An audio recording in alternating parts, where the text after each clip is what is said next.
আল্লাহ রসুল বলছেন, তোমাদের মধ্যে থেকে যারা কুরবানি করতে চায় তারা যেন এই জিলহজ মাসের 10 দিনে তাদের নখ চুল কোনো কিছু স্পর্শ না করে, একবারে কুরবানি দিয়ে তারপরে করবে।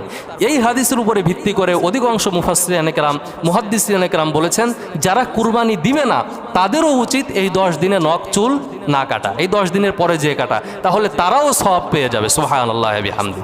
সুতরাং আমরা যারা কুরবানি দিচ্ছি না তারাও চেষ্টা করব যে এই 10 দিনের ভিতরে নখ চুল না কাটার। এবং এইটা শুধুমাত্র একজন দুইজন ফকিহের মত না, কাতার ভিত্তিক একটা সংস্থা, তারা বলেছে যে এই মাসআলার উপরে ফুকাহায়ে কেরাম এজমা করেছে। এজমা বলা হয় হচ্ছে অনেক ফকিগণ, অনেক আলেমগণ একটা মাসালার উপরে একমত হয়।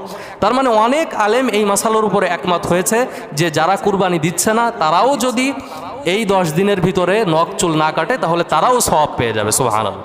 তো সুতরাং আমরা যারা কুরবানি দিচ্ছি না, আমরা সকলেই চেষ্টা করব এই 10 দিনের ভিতরে নখ চুল না কাটা এবং কুরবানির পরে যে আমরা